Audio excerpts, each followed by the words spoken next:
right, welcome everybody to The Sound. I'm Donna Penna. Thank you so much for joining us today. I'm so excited to have our guests. I'm excited every time I have a new guest. But for those of you who are just joining us for the first time, welcome. I am so glad that you found this channel. I'm so glad that you jumped on over here. Those of you who have subscribed and are following along, because I think I know you're going to be really encouraged by my guest story today. So just a few housekeeping things to just get out of the way. Please like, subscribe, share, comment, because that helps our algorithm and it helps us to get the stories out and the encouragement and the hope out to others. That's our purpose here. And as we expand into other things, we know that there are going to be more topics that people are going to be interested in. So if you know somebody who needs to be encouraged today, who maybe has a similar story as my guest, Mindee, please share it with them. Okay, so without further ado, Mindee Rosen. Am I saying your last name correct? I should have said That is that. correct. Mindee Rosen. Okay. Mindee and I have never met in person, which is kind of the thing that, is the way it is these days, since 2020. But it's hopefully one day we are going to be able to meet in purpose and in person, because I don't think we're actually too far away from each other, really. But Mindee is a life and business coach, and she's dedicated to helping professional women unlock their full potential. So we're going to hear from her today. She's going to give us her story. And I'd like you to, if you have comments for her or questions for her, please put them down below, and I'll definitely be able to connect you to her. We're going to put some of her links in there as well. So, Mindee, how are we doing today? You look like you're in a beautiful place, in a beautiful background. Thank you so much. I'm so grateful to speak into your audience and to paint a vision for those that might have gone through what I went through, those that potentially are going through what I will share and speak in. And yes, I'm through continuous inner work. In the past 18 months, I've really been able to cultivate and call in my dreams. So I'm here in, I guess you could say, paradise for till the end of April. Wonderful. Wow. Well, give us a little bit of a background on yourself. Where's Mindee? Where'd you come from? Who are you? Uh, in regards to where I came from, I spent many years in the corporate environment, very high level event marketing, specialty sales, devices. And through that, I had my first child, who is now so grateful. He graduated in December from ASU. And I went on to have my second. And at that point, it was really, I was entrenched in the corporate environment. And at that point in my life, I want to say that there's always defining moments that define who we are and how we be. And in order to conceive, I had gone through in vitro with both of my sons. And I was lucky enough to find a beautiful woman that helped me so that both my husband and I could do what we were doing in the world. And it was from that place that I really had decided it was time to embark on another chapter. So I stepped away from corporate and I really stepped into the unknown and embarked on being a stay-at-home mom and being present.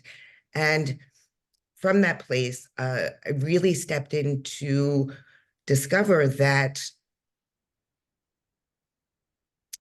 I went through what I would call my own dark night of the soul, because I had spent so many years in the corporate environment and had thrived and done really well, and most importantly, had been of service to all those that I had had the opportunity to share what I was doing and to speak into them. And, it really threw me for a curveball, being in an environment that I wasn't accustomed to. And 6 months into that journey, I was randomly on social media and I saw a soccer dad walking across a stage that lived 2 developments over. And I messaged him and he's like, let me come over. And he shared with me something that I had never been exposed to, an opportunity that I could do from home. And Mhm. it was the opportunity to, step in and explore. And Mhm. through that experience, I had the opportunity to embark upon um, serving people in a different light through health and wellness. And it was an easy fit to step into because I had spent many, many years in the Mhm. healthcare industry. And it was beautiful. I was thriving, building big teams, serving people. And again, most importantly, really helping people that whether they needed an extra $500 or much, much more. And it was at that point, almost 6 years ago, that I randomly went out in the middle of the day to run some errands, went down to Trader Joe's, and I was walking out to my car. My car didn't get hit, but I got hit. Oh. And life shifted in an instant. And Mm. my world just turned upside down. And nobody would have known it because I was really good at wearing a mask and showing up, even though. And it's been a journey to pull in what I shared when you kicked off this beautiful opportunity to speak in to your audience.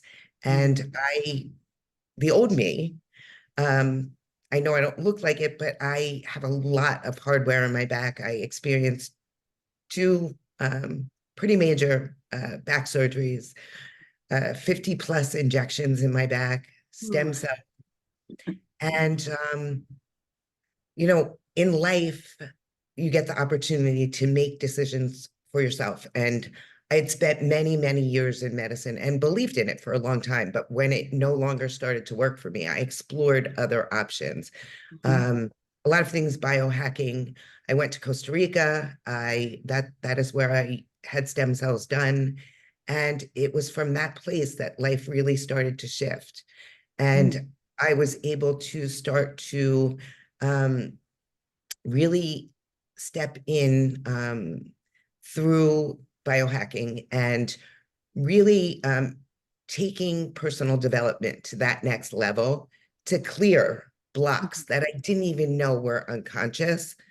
And that was part of it. And I started to incorporate a lot of meditation, mindfulness, Okay. and Can I ask you, just not to interrupt you, but for those who don't know what biohacking is, can you just give a little bit of a definition of what that is? absolutely. Biohacking is the opposite school of medicine that's much more holistic. Hmm. So I explored and found a really, really good functional medicine doctor, which was part of this. Again, I incorporated Dr. Joe Dispenza's work, which he's a world-renowned neuroscientist. That was part of the equation. I incorporated acupuncture. I switched all of my supplementation so that the titers in my blood, I could really pick up on the inflammation markers. I Mm. eliminated red meat. I did red light therapy, and I've throughout the past 3 years really tested things like that. Hmm. Um, Hyperbaric chamber. And oftentimes, I'm fortunate enough, some of these things aren't necessarily covered, but yet you can offset them in other ways with what Okay. you're doing so that it offsets the cost.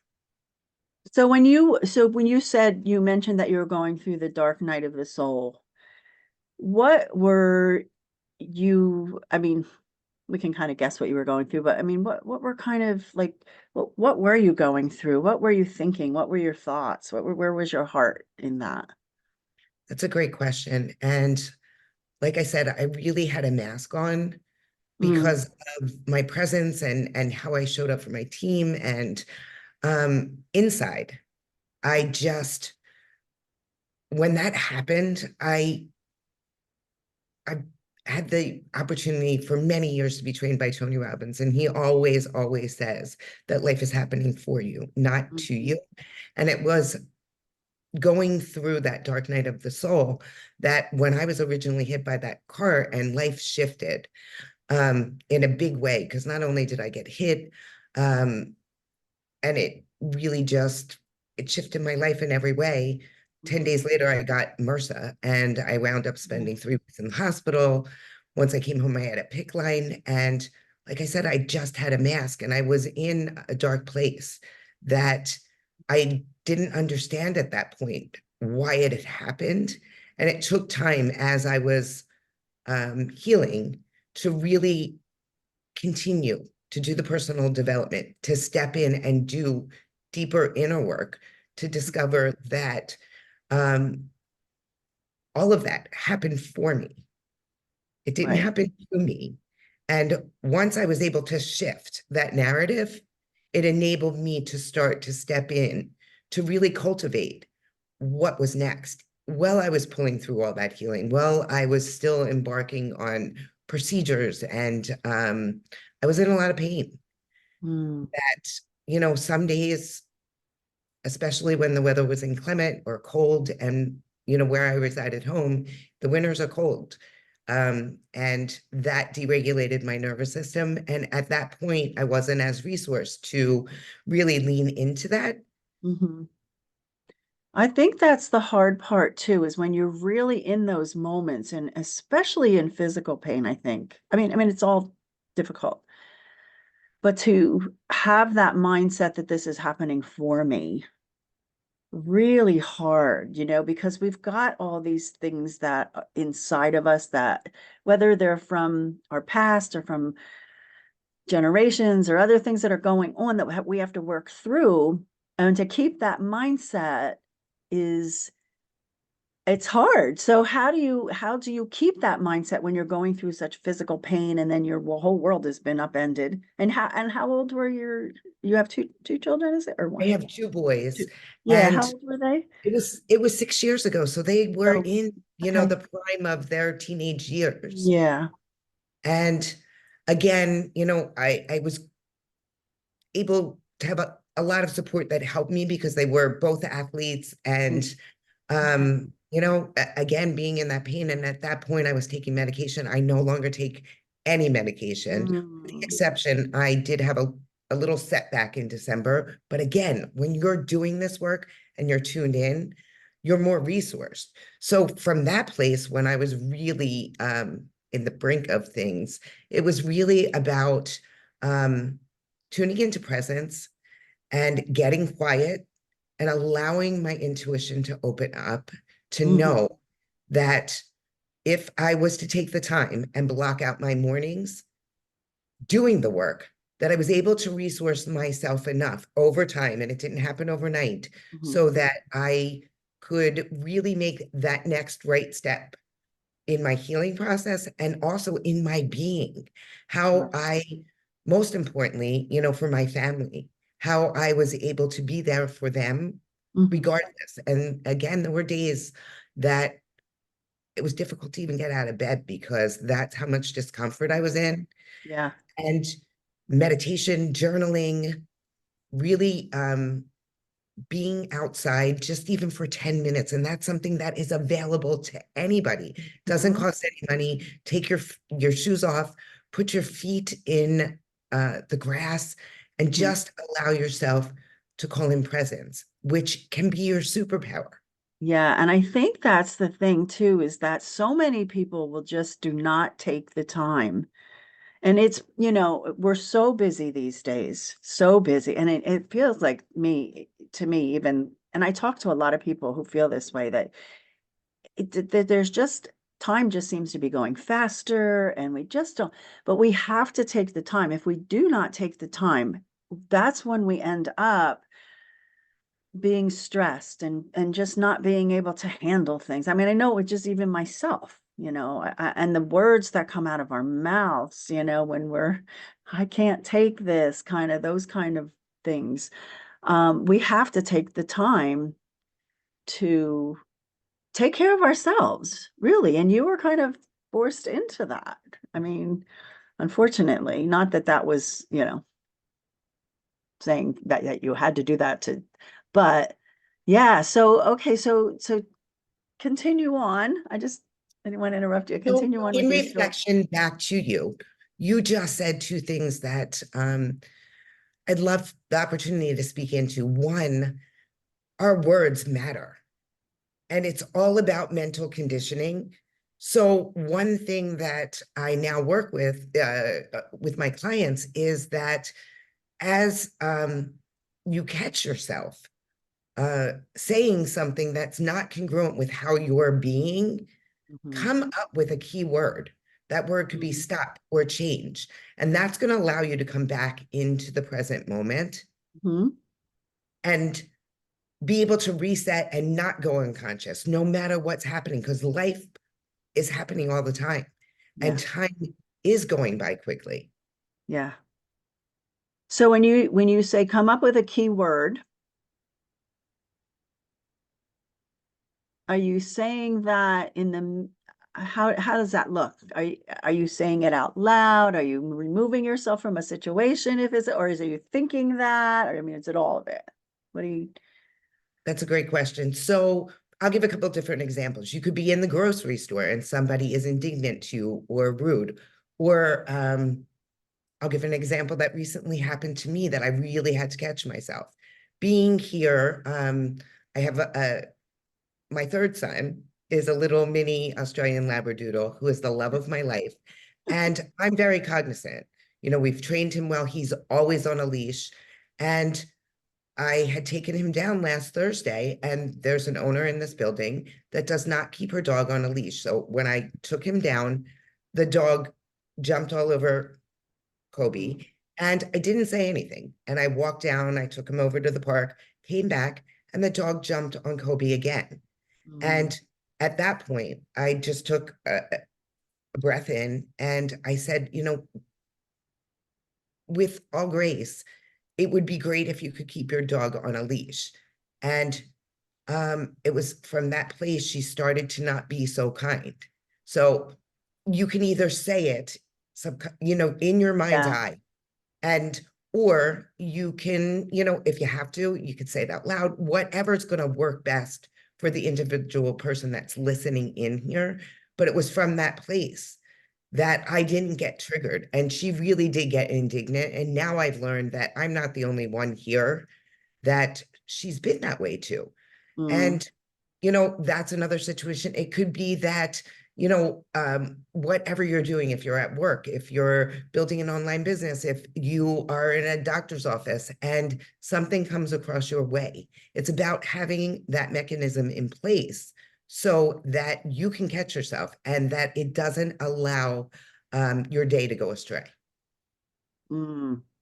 And that's important. I mean, I know that with things that I'm going through in my own personal life, uh, not what you just said there, not to let your day go astray, not to let it affect you. I had this, uh, whatever I want to call it, desire in my life is not to ever let things on the outside affect who I am on the inside, and that's like what you're explaining. We all have those things, right?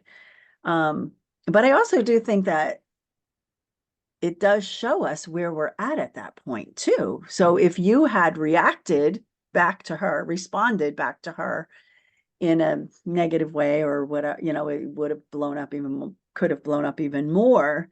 Um, but because you were in that mindset and you knew you could stop yourself and then just go on and I think it's so important. There's one thread that it's over and over and over again as I do these interviews that runs through every person who has struggled, who has overcome. I like to call the people in my Facebook group, the sound, overcomers.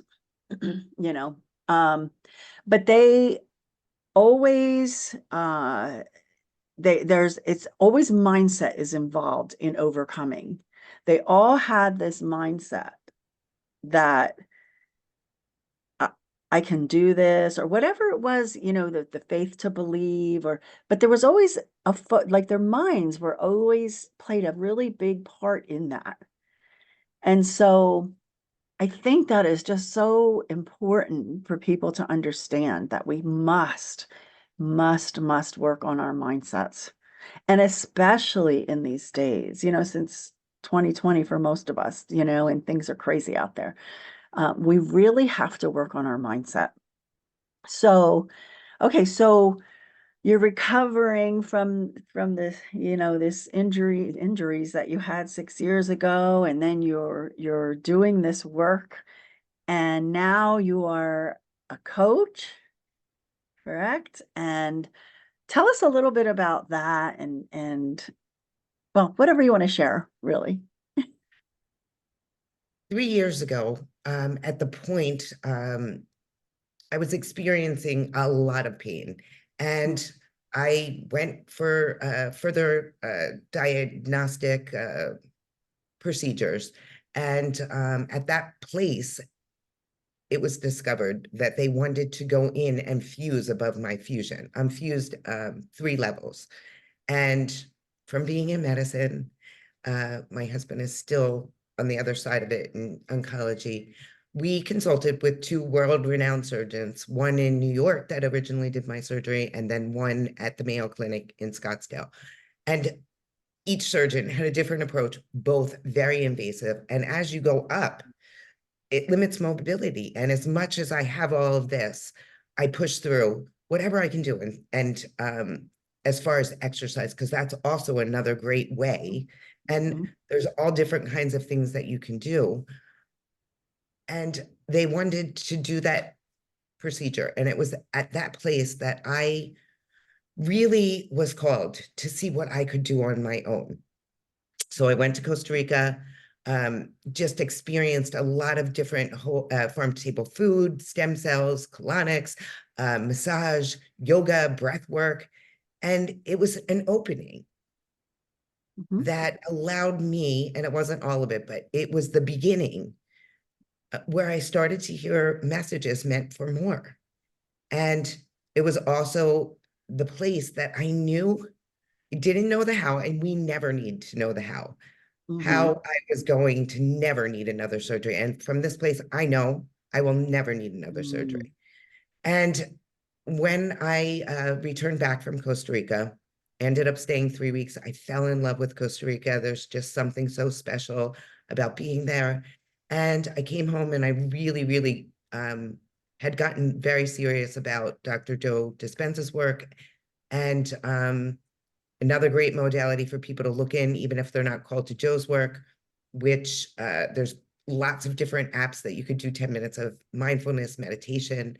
And Mhm. then I'd already been certified through what I was doing in health and wellness in nutrition, general coaching, and neurolinguistic programming. And Mm. then the world, basically at that point had shut down and Yeah.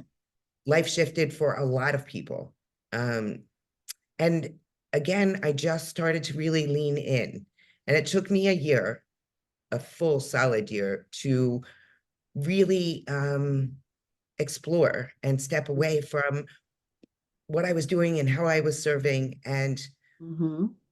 I had gone away with my family to celebrate our 25th anniversary in Jamaica. We renewed our vows. And when I got back, I knew I was so out of alignment. And I had been looking for a coach. And Mhm. I was exploring, do I go back and do some consulting in pharma? Do I just step in? Because really, when what I had been doing for so long in health and wellness was all about leadership and it was about coaching. And they say, I believe it's Jim Rohn says, when the student is ready, the teacher will appear. Mhm. And somebody had recommended that I take a look at my coach, which I worked with all last year. And I just really had made a decision at the beginning of October, so 18 months ago, to go all in. And it was from that place that um, I have just designed what you see here. And it came with a lot of work Yeah. and courage, determination, and really being in a different state of energy. To me, everything is energy, whether it Mhm. be, as we discussed, a situation that will throw you off course, or Mhm. coming from a place of um, walking away from something and designing what you want for the rest of your life. My husband and I had also embarked upon sending my youngest to um, school, and we were embarking on being empty nesters. And I knew that I wanted to take everything that I had done since graduating college and create a container where I could serve and really speak in to people, either with business strategy or really going from good to great to extraordinary. And it was from that place that I've just really created something beautiful, and it's ever evolving. Oh, that's so exciting. I mean, I feel it coming right through the screen, you know? It's so exciting because it doesn't it feel good when you're doing what you know you're supposed to be doing? You know, it's just so fulfilling. And that's why I think, you and I are similar in that way. We want people to experience that. We want them to be able to rise above, to overcome, not just overcome to stay where you were or to stay where you are at when you come out of that, but then to thrive and to live out your purpose, to be right. And so that is just that's wonderful, that's amazing. And so wow, I just love it. I could just feel that energy coming through, and just how wonderful it is. And I know you're already touching many lives, and you'll definitely be touching more. Um, is there anything else? I don't want to keep you too long, but is there anything that in you want to share, anything else you want to share, or any parting words with our audience, or you know? Yeah, I'd like to share this in closing. For those that have tuned in, um, as Donna mentioned, mindset is so important as you are navigating, whether it be health or wealth or family or a difficult divorce or a challenging situation. Allow yourself to question. There is so much wisdom in your body. So if you pull in a breath somatically, pull it into your heart space and allow the aperture to expand, you will see that any situation will become lighter. You can also approach things emotionally, mentally, behaviorally, and through the work of meditation, mindfulness, being out in nature. For some people, it might be prayer. You can tap into potentially what might be unconsciously blocked. And that could be a gift that you can give yourself Mm, to really call in and cultivate anything that you desire. And I really wanted to feed into your audience. And if you'd like to share it in your group as well, I created a PDF to really touch upon calling in your vision. And it could be in what I just spoke into mm, any area of your life. So Donna will share that with all of you. And oh, if you have any questions, drop them. I will come back and look at this when it's published. You could reach me. I've also shared where you can reach me on Facebook, Instagram, or LinkedIn. mhm, And I've just really thoroughly enjoyed this opportunity to get to know you better, and to potentially the one person that might hear this that's in a really dark place like I was, that mhm, there is hope. Just have faith, trust, and surrender, because looking back in reflection, it was really dark. And mhm, through that darkness, I found light. And mhm. that's duality. And it's available to each and every one of you. So thank you, Donna. Oh, thank you so much, Mindy. That's a perfect ending. Yes, just that's exactly what we want to do with this channel, is to bring hope and encouragement to others, and to allow people to release their sound, release their frequency, and to make the world a better place. Thank you so much. So yeah, as Mindy said, I'm definitely will be putting down some links below that you can get in touch with her if you'd like to get that PDF. And don't forget to like, subscribe, share, hit the notifications button, all that stuff, share with people, comment. And if you have a story that you'd like to share with others that you feel will help them to be overcomers and to move forward in their purpose, please contact me. I would love, love, love to speak with you. And we will see you on the next one. Mindy, we're definitely going to talk more. And We'll see you on the next broadcast. Ciao.